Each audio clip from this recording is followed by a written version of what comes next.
Good morning student. Today we are going to learn chapter 3 data handling of standard 7. First we will understand the meaning of data. So data, the collection of information is called data.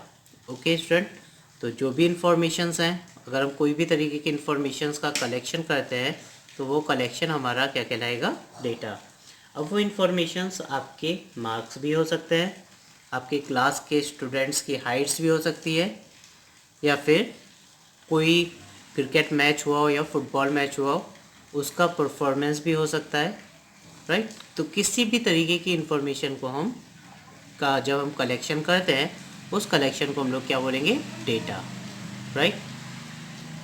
अब data का जो collection हो जाता है उस collection को हम लोग प्रॉपरली जो अरेंज करते हैं एक सिस्टमैटिक पैटर्न पे, उस पैटर्न को हम लोग बोलते हैं हैंडलिंग. तो ये चैप्टर जो बना आपका वो हुआ डेटा हैंडलिंग, यानी कि आपके पास जो इन्फॉर्मेशंस थी, यानी कि जो डेटा था उसको कैसे अरेंज करें ताकि उसमें से कोई इन्फॉर्मेशन को ढूंढा जा सके या पाया जा सके. ठीक है, तो उसे हम लोग क्या बोलेंगे? Data handling. Right. Now we learn in this chapter arithmetic mean, median and mode. इस चैप्टर में हम लोग को अरिथमेटिक मीन समझना है, मीडियन समझना है और मोड को समझना है. राइट. तो first arithmetic mean. Arithmetic mean को मीन भी बोल सकते हैं या एवरेज भी बोल सकते हैं. एवरेज का मीनिंग तो आप लोगों ने सभी को पता होगा, आप लोगों ने क्लास 5 में भी एवरेज चैप्टर पढ़ा हुआ है. राइट. तो एवरेज निकालते हैं, तो एवरेज निकालने का भी फॉर्मूला हमारा यही था जो मीन का है, क्योंकि मीन और एवरेज लगभग सेम ही है, अलग अलग नहीं है. Right. The sum of the data values divided by the number of data. Okay, that is called arithmetic mean. Right.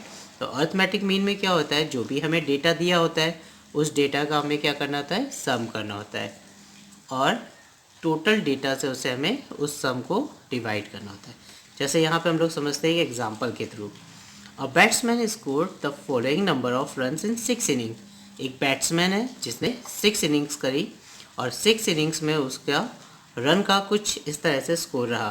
First match में 36 रन स्कोर किए, सेकेंड मैच में 35 रन्स, थर्ड मैच में 50 रन्स, फोर्थ मैच में 46 runs, fifth match में 60 run and sixth match में 55 runs score किए. Right. अब हमें फाइंड करना है मीन या फिर अरिथमेटिक मीन या फिर एवरेज. तो हमें क्या करना है? सम ऑफ दिस ऑब्जर्वेशन. ये जो भी ऑब्जर्वेशन है इनका हम लोग क्या करेंगे? सम कर देंगे. ओके, यहाँ पे आप देख सकते हैं 36 plus 35 plus 50 plus 46 plus 60 plus 55 and divided by total number of innings. तो टोटल इनिंग्स कितनी हुई? टोटल 6 इनिंग्स हुई. राइट. तो divided by 6. Sum of this runs are 282 divided by 6, that means 47. So the mean of the 6 innings are 47. Right. तो इस तरह से हम लोग क्या निकालते हैं? मीन निकालते हैं. Now the next topic is median. Okay, median, the middle number is called median of the data. Okay, जो भी आपको ऑब्जर्वेशन दिया है उस ऑब्जर्वेशन में जो भी मिडल डेटा है दैट इज कॉल्ड मीडियन. एक एग्जांपल समझते हैं, क्योंकि डेटा आपको इवन में भी हो सकता है और ऑड में भी हो सकता है. यानी टोटल जो आपके नंबर्स है, जैसे हमने अभी ऊपर इनिंग्स में समझा था, तो टोटल इनिंग्स कितनी थी? 6. अब 6 जो आया वो दैट इज़ इवन नंबर. तो इवन नंबर के लिए मीडियन निकालने का प्रोसेस डिफरेंट है, और ऑड में है तो उसका डिफरेंट प्रोसेस है. तो पहले हम लोग समझते हैं इसे फाइंड आउट कैसे करते हैं. तो आपके पास जो भी डेटा गिवन हो उस डेटा को आपको अरेंज करना होगा स्मॉलेस्ट टू लार्जेस्ट में. यानी या तो अरेंज करें आप असेंडिंग ऑर्डर में या फिर डिसेंडिंग ऑर्डर में. Put the data in the order from smallest to largest. Okay, आप स्मॉलेस्ट टू लार्जेस्ट में जा सकते हैं या लार्जेस्ट टू स्मॉलेस्ट में भी डेटा को अरेंज कर सकते हैं. If there is an odd number of data, अगर ऑड नंबर है डेटा का, take the middle value as a median. तो हमें क्या करना है, जो भी मिडल वैल्यू है वो हमारी मीडियन हो जाएगी। जैसे हमने एक एग्जांपल लिया है 2, 6, 7, 9 एंड 5। अब बच्चों आप देखिए यहाँ पे जो डेटा है ये डेटा ऑर्गेनाइज डेटा नहीं है, ये नॉर्मल डेटा है, ठीक है, ऐसे ही कलेक्ट कर लिया जिसे हम लोग बोलते हैं रॉ डेटा, ठीक है। अब इसे हम ऑर्गेनाइज डेटा करते हैं, यानी कि इसे ऑर्गेनाइज कर देते हैं स्मॉलेस्ट टू लार्जेस्ट में। फर्स्ट अरेंज करते हैं, तो अरेंज द डेटा। फर्स्ट इसमें जो स्मॉलेस्ट है it is 2 and then 5 then 6 then 7 and 9। Now find the middle value. आप एक वैल्यू ये कैंसिल कर दिए, एक ये कैंसिल कर दिए, एक ये कैंसिल करा, एक ये कैंसिल करा, अब मिडल वैल्यू क्या बच गई हमारे पास 6। और यही 6 जो है वो हमारा क्या है, मीडियन है।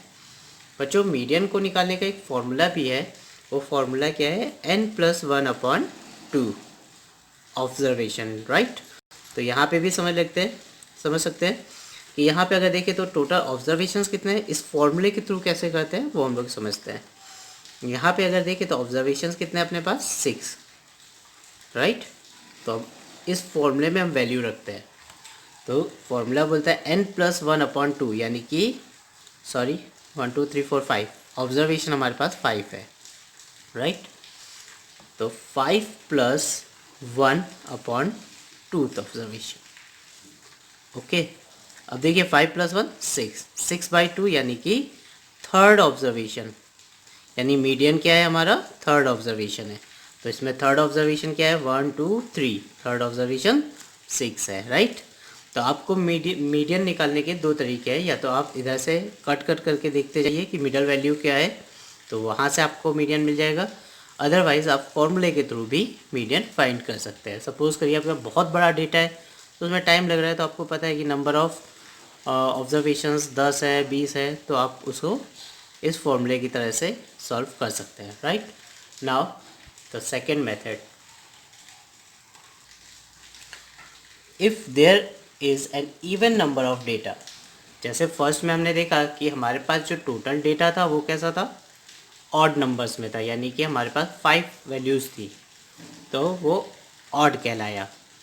अब सपोज़ करिए कि आपके पास डेटा जो है वो इवन नंबर में हो, तब क्या करें, क्योंकि डेटा इवन नंबर्स में भी हो सकता है, ऑड में भी हो सकता है। इवन नंबर मतलब काउंटिंग में इवन, कि कितने ऑब्जर्वेशन है, एक ऑब्जर्वेशन है, 2 ऑब्जर्वेशन है, 3 ऑब्जर्वेशन है, इस तरह से कितने ऑब्जर्वेशंस हैं आपके पास, ठीक है। अगर आपके पास इवन नंबर में ऑब्जर्वेशन है तो हम लोग कैसे इसे सॉल्व करेंगे, if there is an even number of data values, take the mean of the middle two, right. तो हमें मिडल वाले जो दो होंगे उनके बीच की वैल्यू हमें लेनी होगी, राइट।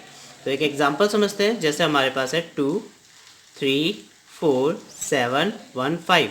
यहाँ पे देखिए बच्चों, तो कितने ऑब्जर्वेशंस हैं हमारे पास, n = 6। टोटल ऑब्जर्वेशन कितने हैं 1 2 3 4 5 6 ऑब्जर्वेशन है, यानी कि हमारे पास जो डेटा है वो डेटा कैसा दिया गया है, इवन में दिया है, right. So first we arrange the data in smallest to largest. So first we write 1, then 2, then 3, then 4, then 5, then 7. Okay, now हमने आपको समझाया कि हमें मिडल 2 की वैल्यू लेनी पड़ेगी, राइट। तो यहाँ से एक कैंसिल, ये कैंसिल, अब ये दोनों जो है हमारे पास मिडिल वैल्यूज़ रह गई, okay.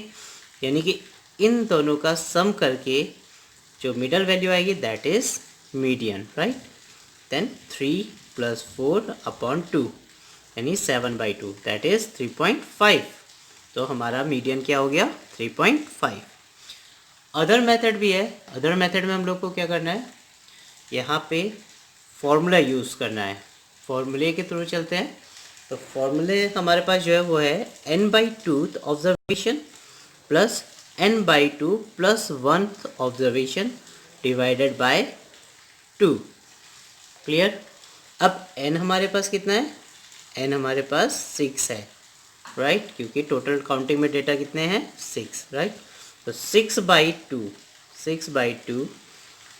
Observation plus 6/2 + 1th observation, right. इसे कट करा, थर्ड ऑब्जर्वेशन, इसको कट किया, 3 आया, 3 + 1 4, फोर्थ ऑब्जर्वेशन, यानी थर्ड प्लस फोर्थ ऑब्जर्वेशन हमें लेना है। थर्ड ऑब्जर्वेशन अगर हम चेक करें तो क्या है 3 है, और फोर्थ ऑब्जर्वेशन क्या है 4 है। 4 plus 3 that is 7, 7 divided by 2 that means 3.5। Okay, तो इस तरह से हम लोग मीडियन फाइंड कर सकते हैं। Now the next topic is mode. Mode is very easy topic. Most repeated observation is called mode. आपको ऑब्जर्वेशन दिया गया, उस ऑब्जर्वेशन को आप अरेंज कर लीजिए। अरेंज करने के बाद आप चेक करिए कि जो भी ऑब्जर्वेशन सबसे ज़्यादा टाइम रिपीटेड है दैट इज़ मोड। ओके, जैसे हमें यहाँ पे एक एग्जांपल है 2 5 6 7 2 8 8 1 9 8 दैट इज़ ऑब्जर्वेशन। ठीक है, ये ऑब्जर्वेशन जो है वो हमें अरेंज नहीं किया है, राइट। तो इसे हम अरेंज कर लेते हैं। फर्स्ट वी राइट 1, देन 2, एक और 2 है तो यहाँ पे हमने अगेन लिख दिया 2, then 5, then 6, then 7, then 8 and this 8 and 9, right. अब यहाँ पे आप चेक करिए 2 का रिपीटेशन 2 टाइम ही है, बाकी अदर नंबर्स कोई भी रिपीटेड नहीं है, only 8 is repeated 3 times. Okay, so 8 is our mode. Clear, तो मोड क्या हो गया 8। यानी आपको कुछ भी नहीं करना है, आपको सिर्फ डेटा को अरेंज करना है। अरेंज करने के बाद में चेक करना है कि कौन सा टर्म ज़्यादा बार रिपीट हुआ है, जो मोस्टली रिपीटेड हो that is called mode. Okay, now the next topic is range. The range is the difference between the least and the greatest number in the set. Okay, तो range क्या होता है बच्चों, जो भी आपके पास ऑब्जर्वेशंस हैं उस ऑब्जर्वेशन की हाईएस्ट वैल्यू और लोएस्ट वैल्यू हमें लेनी है और उन दोनों का डिफरेंस करना है। ठीक है, और जो आंसर आएगा दैट इज़ कॉल्ड रेंज। तो सपोज करिए हमने एक एग्जांपल ले लिया यहाँ पे 2 3 5 6 4 एंड 8। तो इसमें लीस्ट वैल्यू कौन सी है that is 2 and the greatest value is 8। So the range is the difference of greatest and least value. Okay, that means 8 - 2, the range is 6। Okay student, तो बच्चों यहाँ पे इसका इंट्रोडक्शन हमारा फिनिश हो जाता है। Okay, thank you.